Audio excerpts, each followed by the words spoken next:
I was born in a snow-laden hamlet, peopled by Harvins, small folk more accustomed to the plow than the sword. We believed the skies far too vast for us, and, as I was soon to learn, its dangers far too many. It happened when I was yet a green, callow youth. I strayed beyond our fences and into the claws of a monster. I cried for help, but all that met my voice were the howls of the wind. Abandoned even by hope, I could only give myself up to death. But before the darkness took hold, I saw brilliant figures skimming the sun-kissed snow. They were the Lumiel Order of Holy Knights, come to my rescue. Oh, that there were words bright enough to reflect their flashing swords as they did battle with the beast. Or sounds tender enough to echo the kindness with which they took my hand and led me home. What can I say, but that they were as mighty and generous as the sun? On that fateful day, they gave me life and guidance. I learned that by shutting your eyes to danger, you only leave it free to wander in the darkness. Thus, I resolved to turn toward the light and become defender to the skies. I would join Lumiel and, with my farmer's hands, bear aloft the banner of virtue. I threw all my being into training, begrudging no amount of sweat or tears. And, with the passing of days, that little girl lost in the snow grew to become the captain of the Lumiel Order of Holy Knights.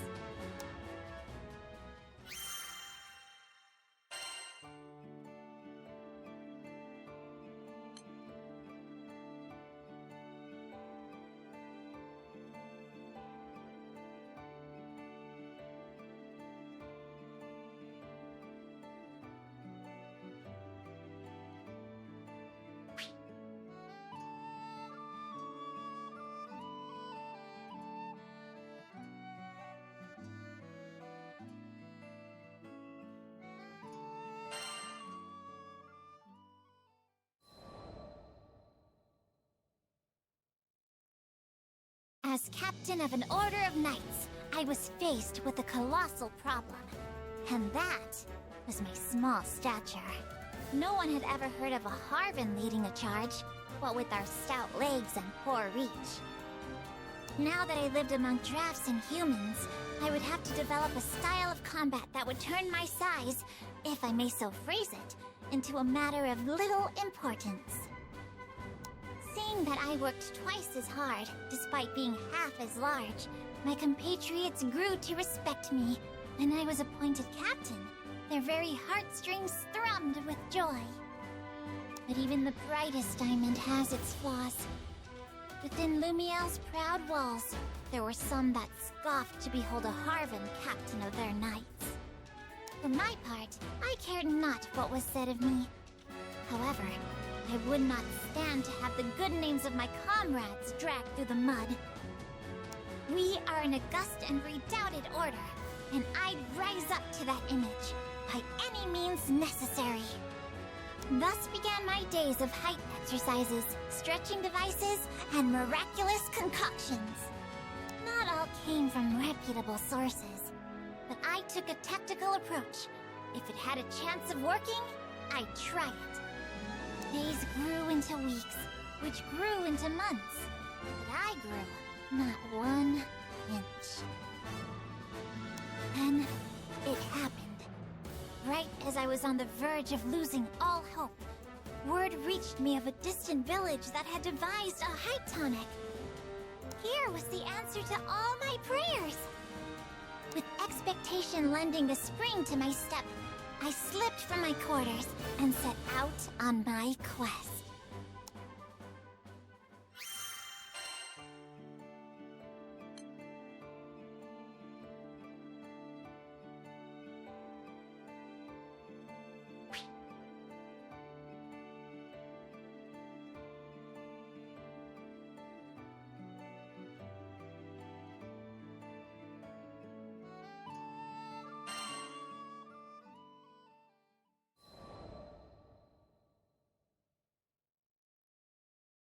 had to take a mountain pass to the village, which was, in a word, perilous.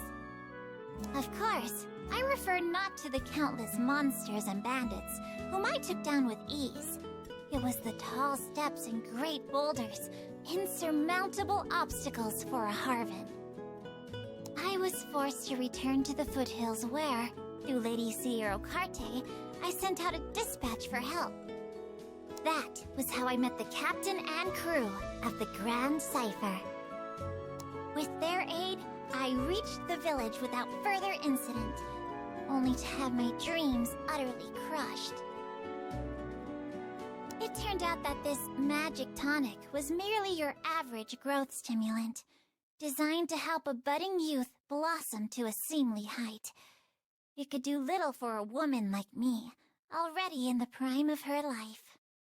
Thus, all my best efforts were dashed to foam. For the first and only time in my life, I cursed fate for cutting me out of so short a cloth.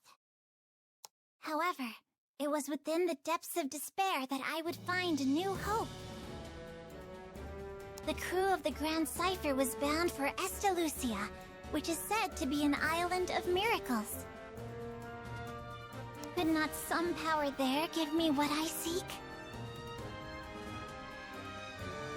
With newfound resolve, I was determined to accompany the captain to the end of the skies.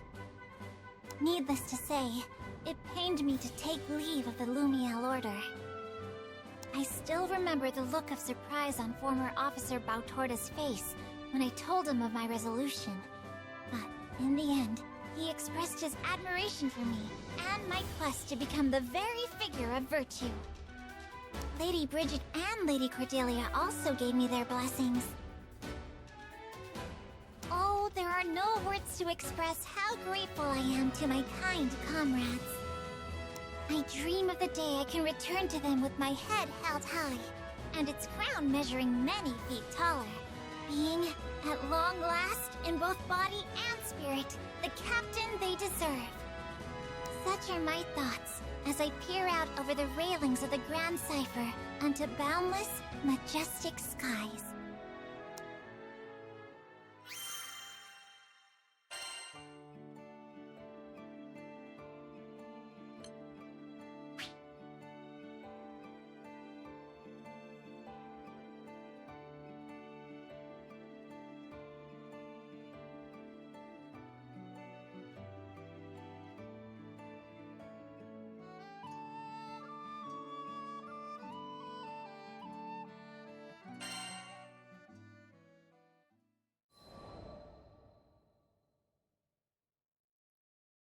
One day, when I was visiting Seed Hollow on business, I espied a young man crouched in a corner of the central plaza. There was no mistaking his mussed hair, a style rebellious youth call the Mohawk, and surly face. Here was Sir Soupstock, helmsman of the family Zothba. Is something the matter? The lad met my inquiry with a scowl. The hell are you looking at? Beat it, kid. Wait, hold on a sec. Ain't you a part of that crew?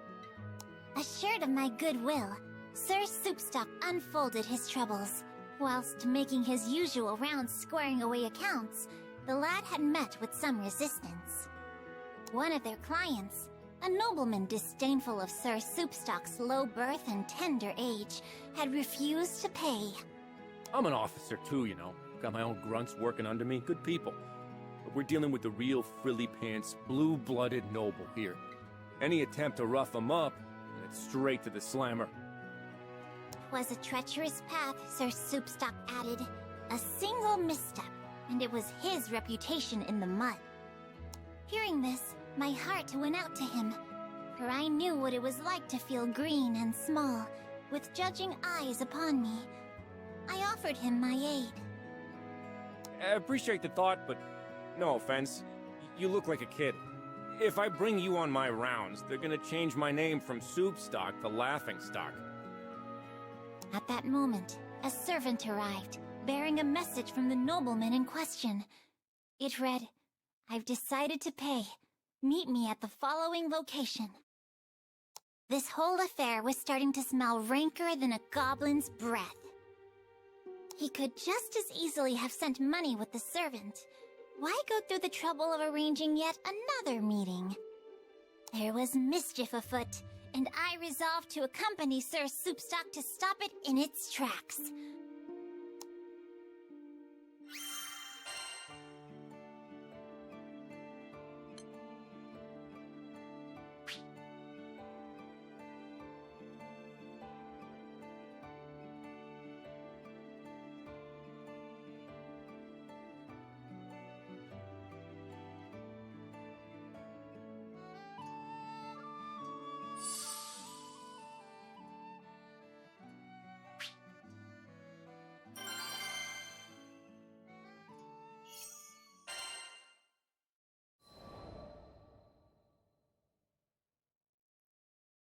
We arrived at the appointed location, a corner of Castle Seed Hollow, to find the nobleman gazing down at us from a parapet. Ah, just the face I've been waiting to see. My hair stood on end. The crooked smile on his face spoke louder than words. Though I knew his intentions to be wicked, still, I tried to help the man see reason. You gave your word to pay the family Zathba what they are due. Surely you would not break your troth and besmirch your honor. But the man only sneered. Leveling a finger at us, he cried, My brothers and sisters of the one true church, these are the enemies of Avia. In the blink of an eye, we were surrounded by Aviate soldiers. You did well to lead us here. So these were the remnants of Avia. Even the fall of the church had not been enough to shake their faith in Lilith. In their eyes, Sir Soupstock and I were interlopers, blasphemers they must put to death. You've got another thing coming if you think you're gonna get away with this. Sir Soupstock glared up at the Cullion. I too felt a righteous rage boiling within me. Crooked vice must be beaten straight with the hammer of justice. You shall rue the day you brought the wrath of Charlotta upon your heads!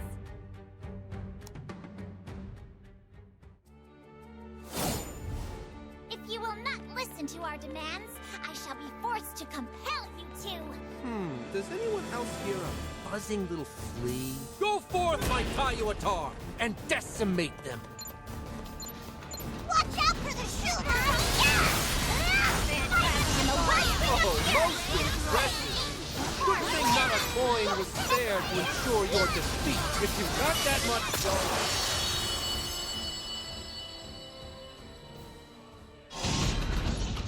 Nice! Oh, a nightmare! This has a nightmare!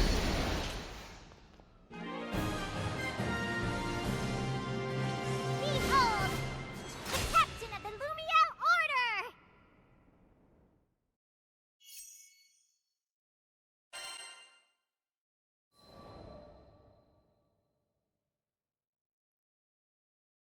Sweet blazing broth.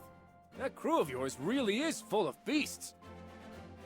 After making some courteous response to Sir Soupstock, I turned my attention to the nobleman. You must pay for what you bought. I thought even children knew that. And so, with many groans and grimaces, the varlet handed Sir Soupstock what he was owed. You sure got me out of a tight spot. Thanks. And sorry about all that crap I said about you looking like a kid. I assured him there were no hard feelings. Comforted, he continued. I shouldn't be saying this, being in my line of business at all, but truth is I'm not much of a fighter. Would have been dead meat if it weren't for you. He confided in me that, when the Tayuitar appeared, he felt the blood of courage draining from his body. I too am not immune to fear, but as a pure and righteous knight of Lumiel, I have duty, honor, and purpose as my guiding lights. Hearing that, Sir Soupstock graced me, for the first time that day, with a shy smile.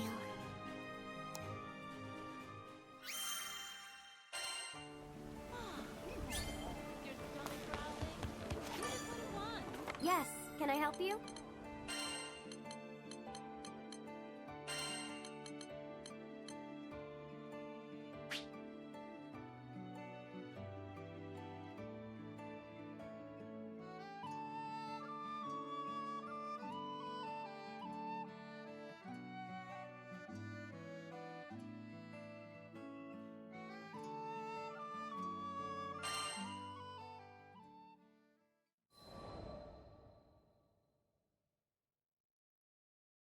With the Aviath soldiers defeated and the money safely in hand, I believed it to be clear skies.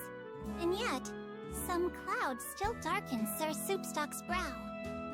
Man, I can't even do my job without somebody holding my hand. Maybe I just ain't cut out for this, yeah? Apparently, even his own officers afforded him little respect. However, I saw in his earnest eyes and noble bearing that he had the makings of a great leader. Alas, we cannot view ourselves but by outward reflection, which often dims our inner value. You were given high office, Sir Soupstock. Does that not mean someone sees in you true worthiness, though you yourself may be blind to it? You must polish yourself until the quality of your character shines forth for all the world to behold. If you remain forever pure and forever righteous, then surely those around you will be attracted by your light. The lad lent me an attentive ear. But my words were not enough to blow the clouds of doubt from his face. I mean, just take a look at how our city's split. You've got Golden Oaks, where the nobles and elite dwell, and the rest of us tucked away in Copper Square, which is, let's face it, a slum. He continued. Those wide-eyed beliefs of yours wouldn't last 2 seconds among the dirt and smoke of Copper Square. I wish I could be the person you say I am, but... Biting his lip, Sir Soupstock shook his head and fell silent.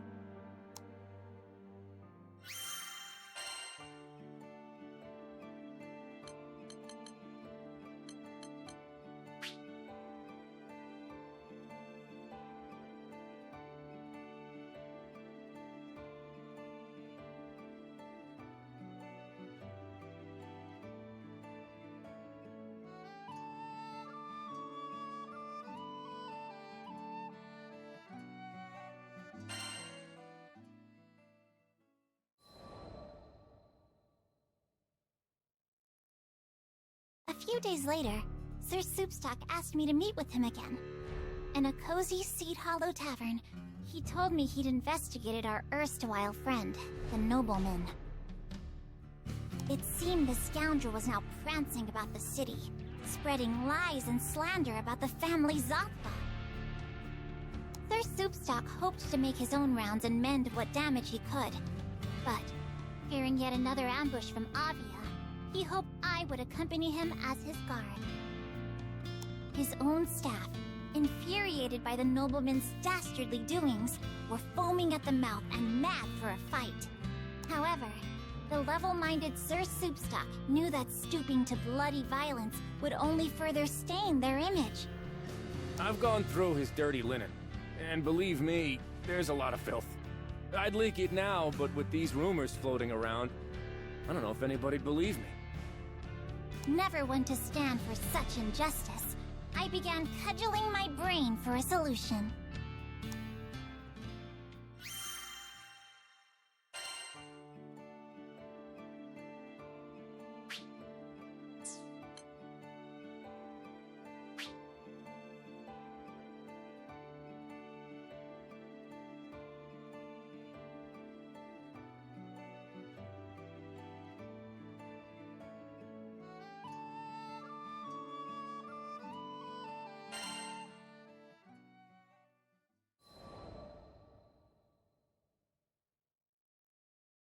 We began to meet with people in the street, contradicting the libel and restoring faith in the family Zothba. I learned that a good informant is well known and well trusted, and, according to his own officers, no one in Seed Hollow was better liked than Sir Soupstock. Though his mannerisms savored, admittedly, of a brute, at his core he was as sweet and pure as any lily. It was little wonder the denizens of Seed Hollow were fond of him. As we exchanged more words and tidbits of information, a picture began to form of the nobleman's intentions. He was not acting, it seemed, solely from a place of vengeance. The churl desired to build his own network of informants, using the remnants of the Church of Avia. Furthermore, in his lust for wealth, he was terrorizing the good people of Copper Square and compelling services from them. Thus, the family Zathba, who kept peace in the district, was to him a bother and a nuisance. It was likely he craved their banishment. Now, fully apprised of the situation, Sir Soupstock told me of his intention to once again meet face to face with the crafty villain.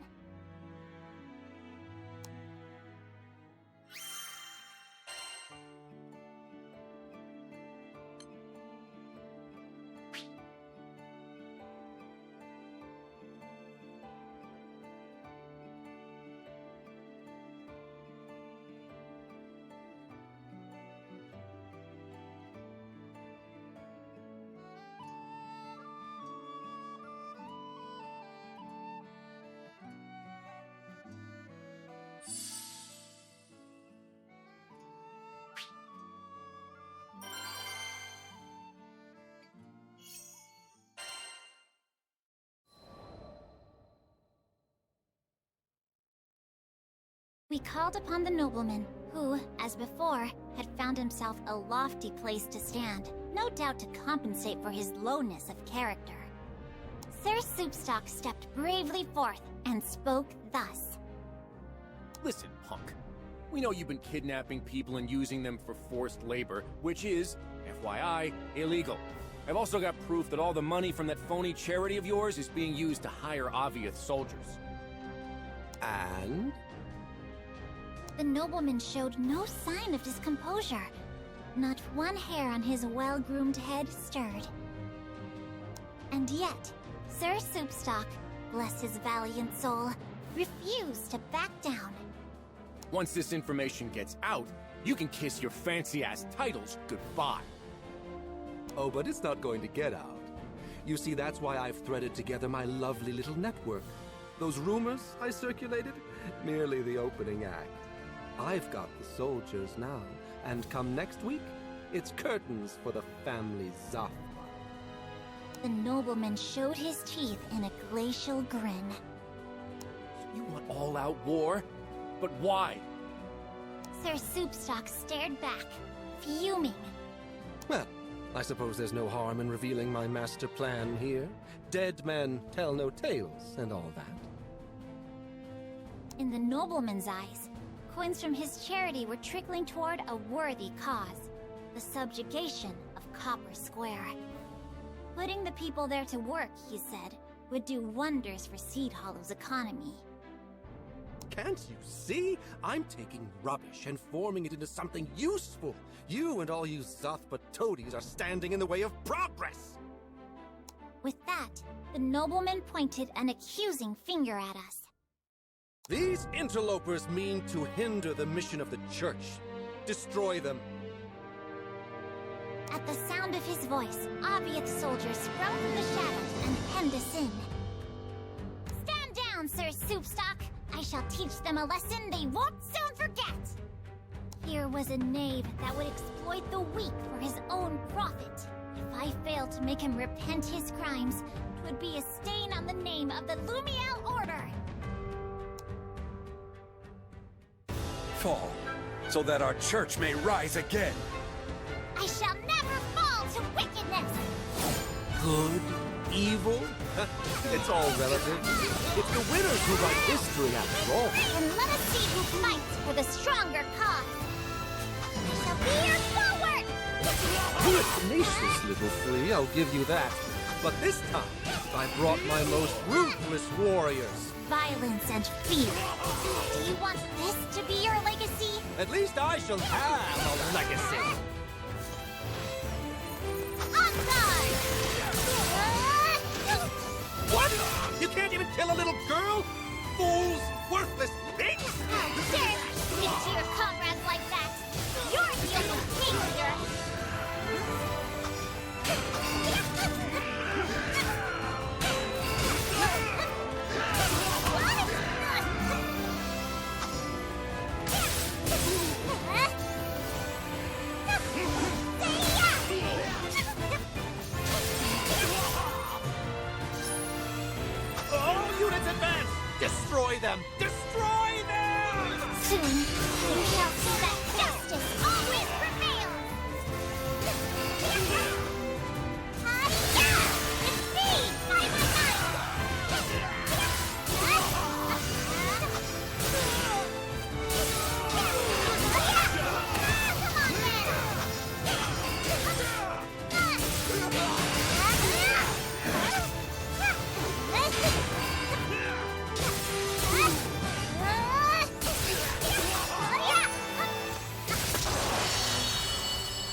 impossible.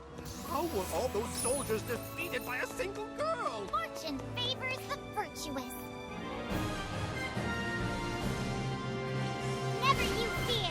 Victory is assured.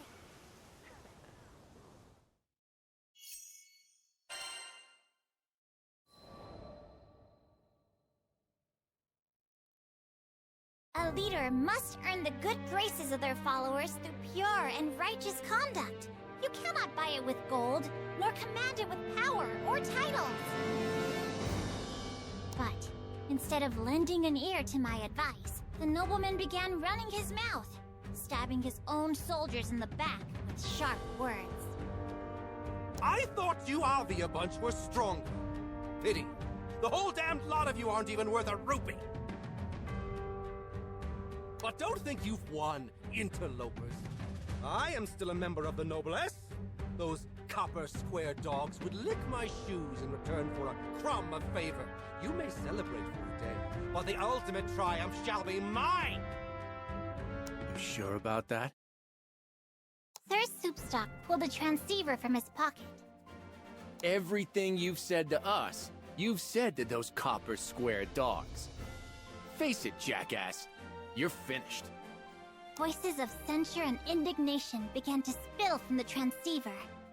As Sir Soupstock turned a dial, they magnified, filling all the air with rage. It can't be. Here and there, amongst the heated words, were cries of exultation and praise for the family Zakba. Thus, overcome by a raging sea of noise, the nobleman bowed his proud head and fell to his knees.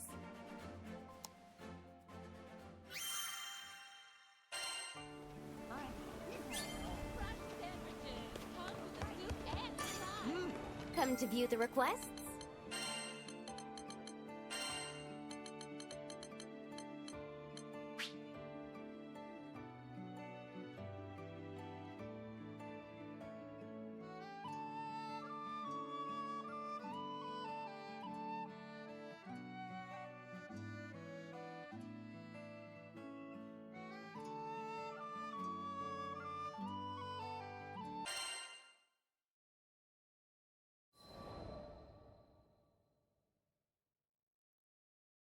Sir Soupstock and his staff expressed great admiration for my swordplay. It's just mind-boggling, you know? You've probably trained harder than most of the best mercenaries out there. His words raised the gate on a flood of memories, washing me back to a time when I was desperate to prove myself. Yes, it took hard training and much toil to come this far. But I would have collapsed by the wayside long ago, if there hadn't been people who supported me on my path. I am where I am because of them. Now, I tried to pay their goodwill forward, by helping others as they helped me. So you never stopped trying to be the best version of yourself? Sir Soupstock turned his eyes toward the heavens. I wish I could be strong like you. I wish I had the guts to just go busting in through the front door, sword blazing and ready to dispense justice. Hearing this, all of his officers raised their voices in protest. But you are strong. You got it all, man. The brains, the chill, the network, and the integrity. You could search the whole sky and never find a better informant. We're proud to work for you. Couldn't have said it better myself. Sir Zakba, who'd been watching from afar, made his way forward and clapped a hand on Sir Soupstock's shoulder. You did good, Soupstock. Just like I knew you would. Boss, it's an honor. And that was the first time I ever saw Sir Soupstock give free rein to his emotions.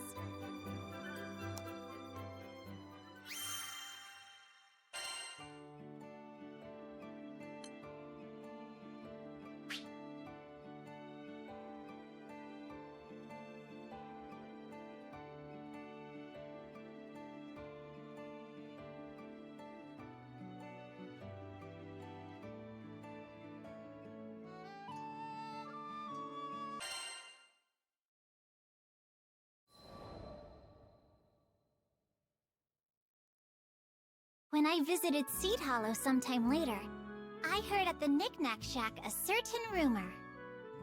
Apparently, one of the officers of the family Zatpa had taken up forever pure, forever righteous as his creed. Even his staff could be heard reciting the words. The Justice Soup Gang, led by Mr. Mohawk, has been getting a lot of missions lately, and the family Zatpa stocks are on the rise. Their soup stock, that is. I glanced about me and saw only faces as bright as the sun. And I knew in my heart that the warmth of those smiles did not derive from Lady Sierra Carte's rather pitiable jest.